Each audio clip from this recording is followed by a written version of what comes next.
It's me. It is morning. It's quite early here. But yeah, I've had a few people ask me about finding work, moving over to Spain. So I thought I'd cover some of the topics straight away. First thing is know where you're going, because I know a lot of people say, "Well, I'm going to move to Spain," and need to spend a bit of time in areas to get an idea of what's available. Because, for example, like here, a lot of places are closed still because it's not holiday season. So some of these places that you may find really busy in the summer may actually not have a lot of opportunities to move here full time, especially if you don't speak Spanish. So bear that in mind. How seasonal is it? Because I know some people move remotely because they get offers for teaching English, and there's a lack of infrastructure. So that's another problem. The next thing is, how do you find work? Well, a lot of it is word of mouth. It's going to take a lot of walking around and getting hold of different people, going in bars and that sort of thing, trying to find what's available. Even if you want to set up your own little business, you're still going to need to get interwoven with the expats in the area. I advise getting on all the Facebook groups and some of the forums, but ultimately, it's going to be a case of just getting people familiar with you. Um, it takes time. It's not going to happen overnight. I mean, it's a bit like Mia. A while back, she, I said about the woman that actually wanted a picture hung on her wall. Well, I'm actually there again today because she wants a heater put on the wall. So there's these little things you build up over time because then Mia will know other people and happy with what I've done, so she'll ask other people, oh, somebody will say, "Oh, I need some furniture moving," or somebody say, "Oh, you want to speak to Matt?" And then you just end up with it growing over time. So I'd recommend budgeting for probably the first year, just to give yourself some breathing space. Because if you budget for the first 3 months, and then you find out you start doing like trying to get the kids into school, and you get stung for somebody to help you to do it, I do recommend trying to do it yourself because once you work out the processes, you can sell the service to somebody else or use it for networking. Because, yeah, paperwork can be a bit of a pain, but there's nothing to stop you doing it yourself 99% of the time. Because even if you don't speak Spanish, there's a little tip I recommend: get yourself a bit of paper. Use Google Translate to put exactly what you want. So even if you're just going to pick the forms up, it's translated into Spanish. Take it in there, just put on the top there. I apologise, I don't speak Spanish very well. What I'm looking for is X, Y, Z. If you have anything, and then put at the bottom, if there's anything you need to tell me or whatever, please put on the back in Spanish, and I will translate it at home. Most places will be quite happy to do that because they don't have to try and speak to you in English if they A, aren't happy doing it, but B, if they don't speak English at all. But the first one being, if they're not happy speaking English, you may even get over some of the hurdles that other people do, which are told to go and get a translator, and instead they'll actually speak in English because you actually made a bit of effort. So there's a little tip for you. Where to find work as well is the Facebook groups. There's lots of stuff going on there. See what other people are doing. I was talking to somebody this morning, well, I just messaged somebody this morning saying, look, even with this YouTube video, I'm only in this area, Torrevieja, La Mata, just this bit of here. A population of, I have no idea. But if you're in Valencia, Alicante, Murcia, uh, Madrid, there is no channels there. You could do exactly the same as me, and I'll tell you now. You tell me you're doing a channel, I'll invite you on this one. We'll do a bit of a chat between us, and you'll get some of the people off this channel go into your channel to get some more information. And it will cost you absolutely nothing because I'm quite happy to support anybody to make that transition to come into Spain. So there, bit of free advertisement for you to help you interweave. Um, Teaching English is an opportunity there. Um, I would say wherever you are now, you can do it online. Just start hunting around online, and you'll see what people want. Um, you can do it here as well. The schools are always looking for English teachers, but it's seasonal again because they like to hire and fire. They like you to be self-employed. They don't like employing you full time because they don't have to, because they pay more social security, plus they have to pay you holiday pay. Where if they just hire and fire, they don't. It's simple as that. Um, well, I was going to recommend. Yeah, I mean, there's a lot of people do illegal taxi runs as well, but I'm not really going to cover that. But yeah, I mean, if you're in one of the big areas like Alicante and people know in the area, I'm sure there's opportunities there for you. I'll leave it at that. Um, but work is available. You've just got to find it. You just got to find it. A lot of it is not a case of putting your CV in or whatever. Unless you're speaking Spanish to a business level or whatever, most of those opportunities ain't going to drop on your doorstep. They're going to be more a case of work that you wouldn't normally do, bar work, stuff like YouTube, um, driving people to the airport, property services, property rentals, real estate work. Real estate, they prefer if you speak more than one language. It's useful.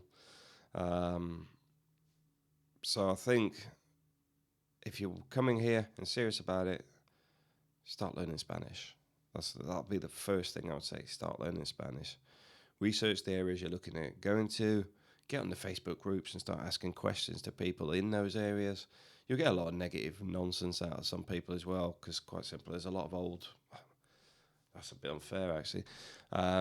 It's not just old people that do it, but they'll just say, "Oh, you shouldn't come here. You ain't got any money." There was somebody a while back that was on about the child had I think it's ADHD or autism, and it says you shouldn't have brought your child here. Blah blah blah. That's not up to them. At the end of the day, um, my personal view on that is I wouldn't even know what to say to that. At the end of the day, giving a child a better future is quite simply more important than anything else for me. So I can understand it, regardless of whether people think it's a burden on social security or whatever.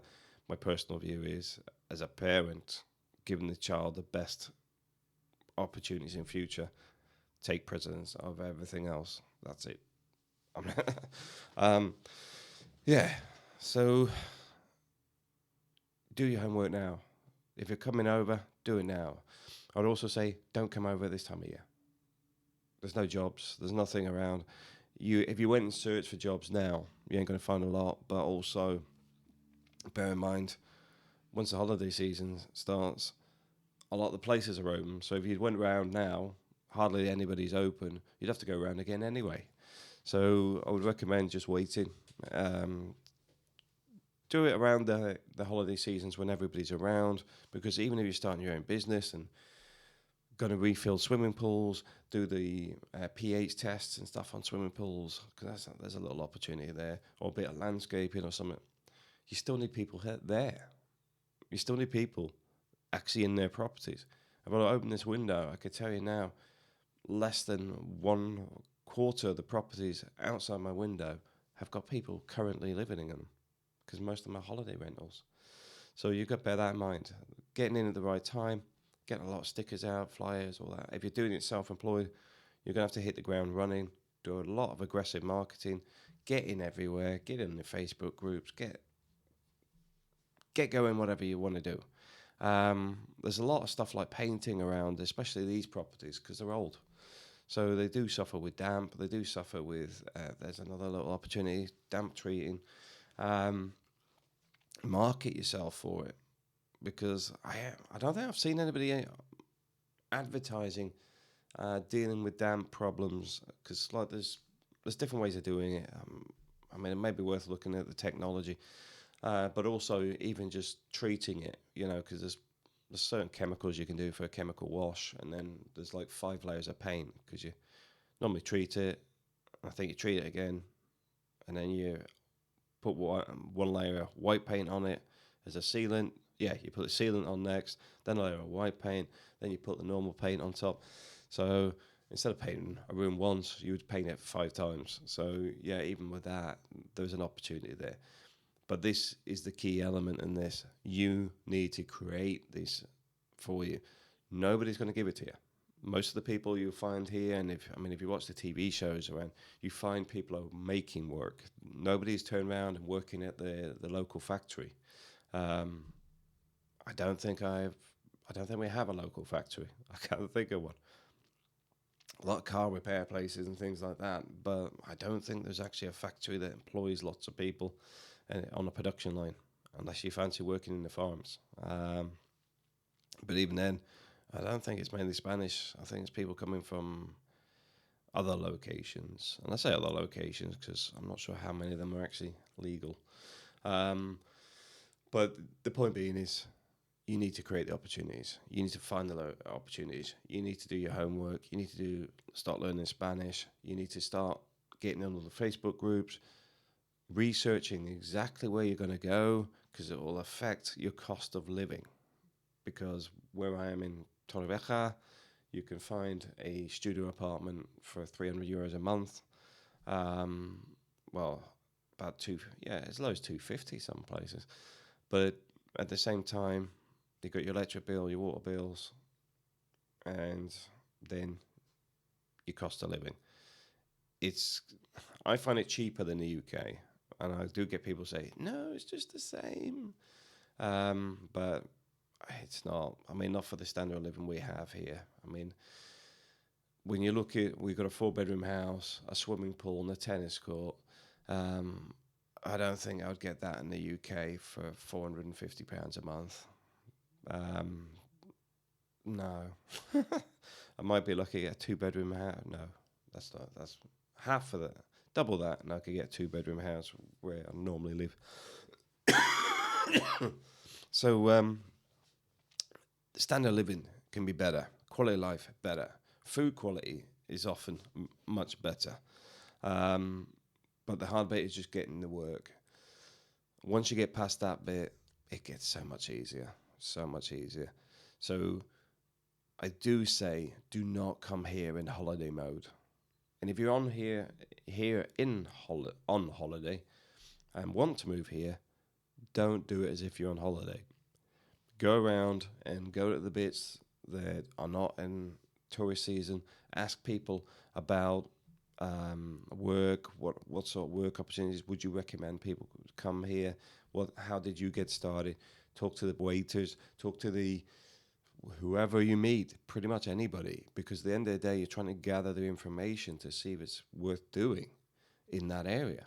Because if you go to Valencia, Barcelona, Madrid, there's more job opportunities, but the cost of living could be higher. So you've got to bear that in mind. If you want to live on the coast, it's seasonal.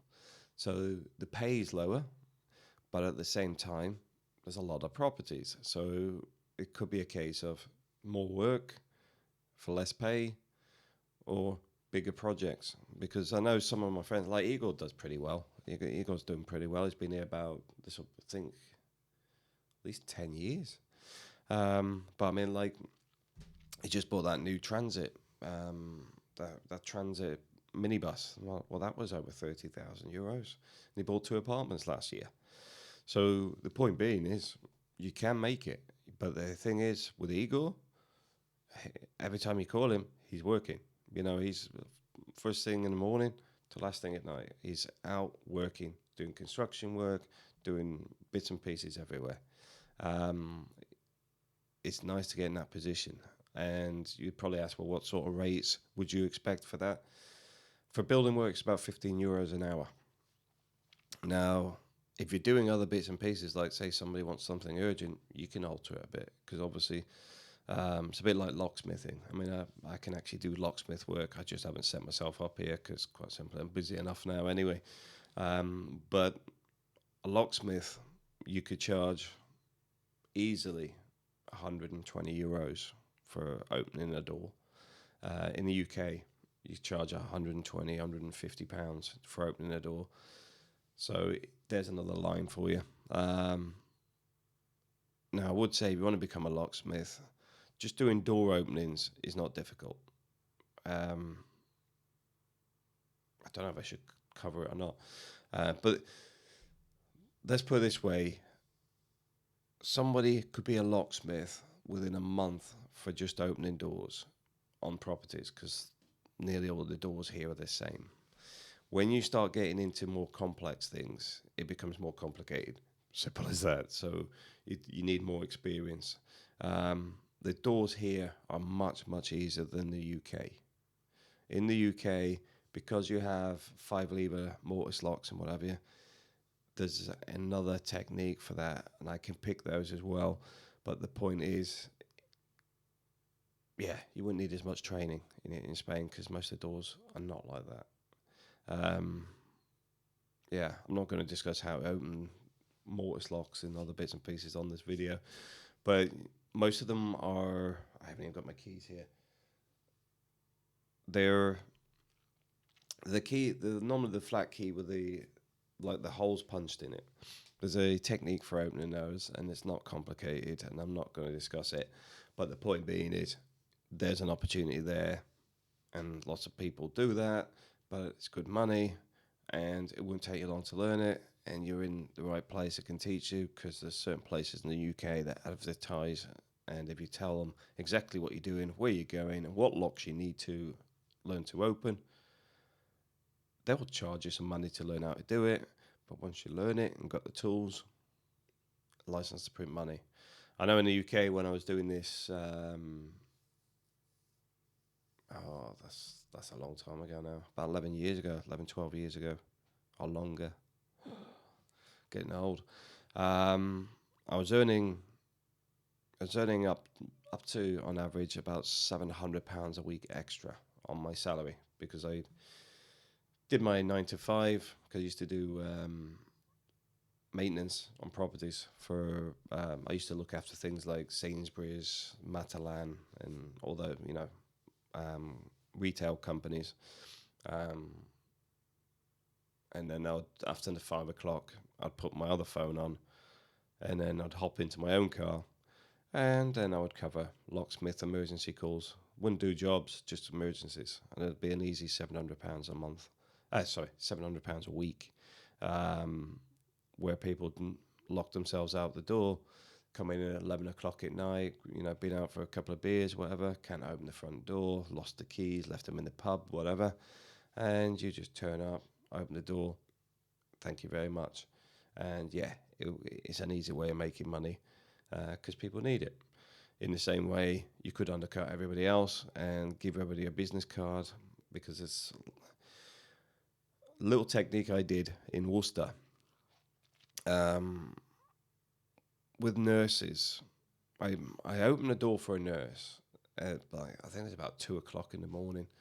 And because she was a nurse, I only charged her £30. The following week, I was starting to get more calls from nurses and stuff, and I said, well, where am I getting these? Because she'd gone into work and put me on a list of trusted people for whatever services the nurses needed, and the fact that it should have been 120 and she only got charged 30 meant that every nurse and doctor and everybody else had my phone number in their phone, because they knew I was cheap, they knew I could be trusted, they knew they were safe. So that's a bit of advice for you. Anyway, guys, hope this helps. If you do like the video, please please subscribe. Please put some comments below as well. If you actually want me to ask any questions or do something, please put it in there. Because one of the things like this video is actually from people asking me questions in messages. And there's been 3 people asking me the same questions this week, which is why I made the video. Do look a little bit rough this morning, because it's not even 7 o'clock in the morning here. I've just got out of bed because the kids are asleep, because it's Sunday. So I can't do these videos when they're awake, because they're so loud, and obviously today we're off horse riding, so I've got to get up early, do some videos, and then we're off horse riding for it's raining outside. I hope it clears up Thanks for watching.